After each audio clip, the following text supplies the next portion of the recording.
Ngayon, makikita na natin kung sinong mamumuno sa kanila habang wala pa si Akagi. Hindi kaya ang vice captain na si Kogoro? Mukhang hindi niya kaya mamuno sa isang team. Matindi ang bantay ni Mitsui, kaya sigurado hindi niya magagawa yung ginawa niya nun sa Shoyo.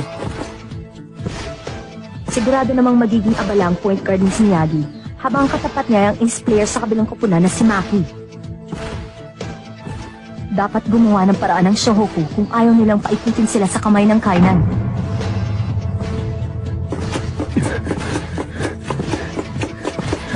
Hindi! Naku, ang bilis nila! Hindi talaga namin sila kayang unahan! Handa na sila agad!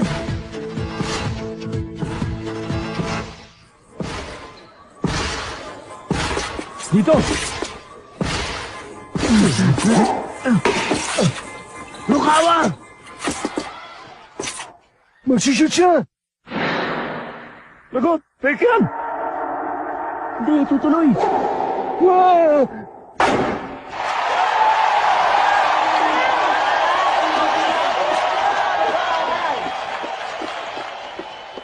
Alam mo, hindi siya dapat pumuesto doon. Kung hindi mo maipasa ang bola, dapat hawakan mo muna itong mabuti at maghintay ka ng pagkakataon. Kung hindi niya na-shoot yun, tiyak na makukuha yun ng kalaban at posibleng makapuntos. Sinisiguro ko sa iyo hindi makakalusot sa kanya ng ganong klaseng pagkakamali. Hindi maipagkakailang siya ang pinakamahusay na rookie. Pero hindi siya naglalaro bilang parte ng team. Yun ang kahinaan niya. Walang sino mang nakakaalam na ito na ang simula ng counter-attack na gagawin ng show. Kahit wala sa court, si Akagi.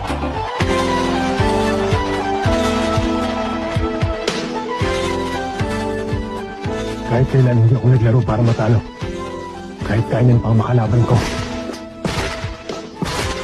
O paano? Gawin natin lampas sa 10 ang lamang natin. Oo! Pagiging sakim ang kahinaan ni Rukawa. Delikado ito.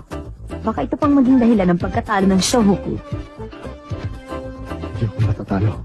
10 puntos na lang. Ngayon! Hindi na pwede madagdagan ang lamang nila sa atin! Huwag tayong pumayag na makagawa sila ng puntos hanggang hindi bumabalik si Gory! Sige, depensa! Aba? Ha? Kung makapagsalta ka, parang kaya mo silang lahat ah. Ikaw nga ang pinakamahina sa grupong ito eh.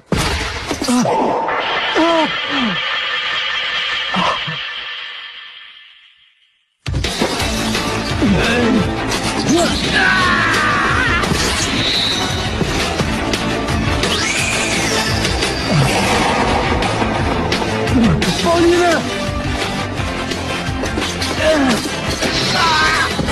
Dali! Walang pito! Hiyari! Oo! Lupit na mag-iwalay ang pangakurukawa! O talagang bumalik ka dito! Hindi. Pinalabas kami lahat pero ganito pa rin na nangyayari. Hindi mo ako matatalo, Rukawa! 10 puntos pa. Huda! Mitsui!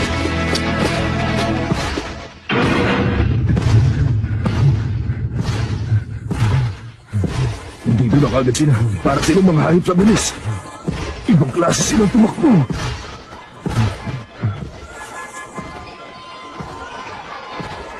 Patawad, pero hindi nyo talaga kakayanin ang kainan sa pabilisan tumakbo. Kaya na pa ako naasar dun sa pangalitan mo. Tanda. Mukhang hindi pa namin nauunahan sa pagtakbo ang kainan. Nakakainis na. Paano ito? May kita naman ang bantay. Napakabilis talagang gumalaw ng kainan mula sa opensa papunta sa depensa. Pero masyadong maingat ang dalawang grupo kaya pareho silang nahihirapan.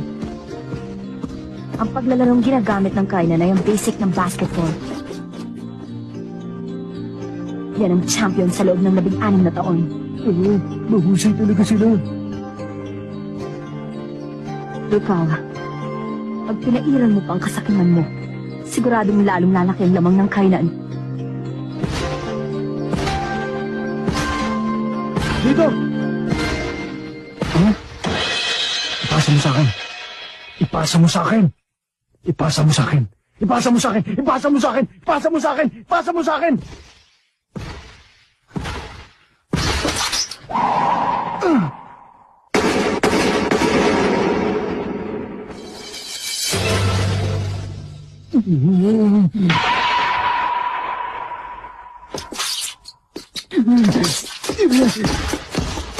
Kunti na siya!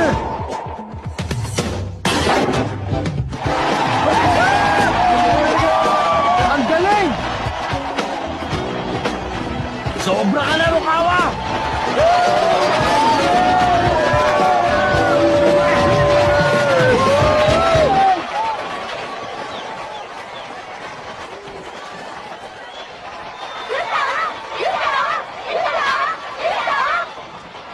Pati ba yung ginawa niya masasabi mong kasakiman? Dito! Dito!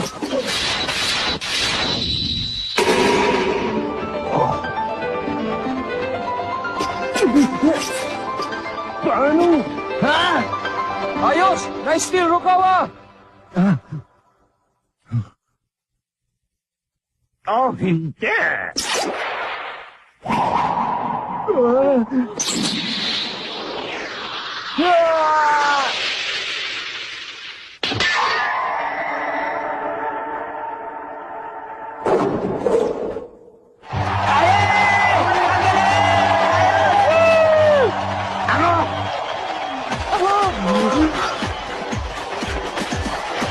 Ganyan nga!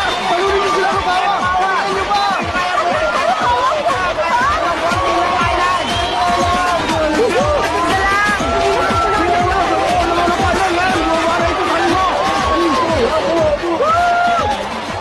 Oo nga, 5 putos na lang! Yung una, 10 ang lamang ng Thailand!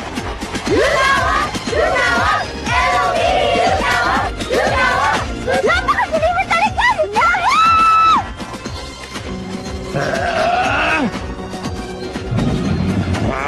Bakit pag si Rukawa, ang daming babae sumisigaw?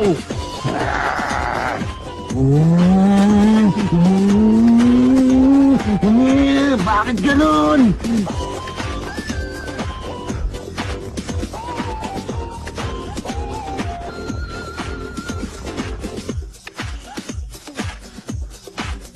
Lima na lang. Dahil sa injury na tamo ni Akagi, akala na lahat sakay na napapanig ang pagkakataon.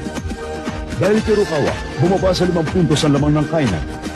Mukhang wala na talaga makakatigil sa counter-attack na ginagawa ni Rukawa.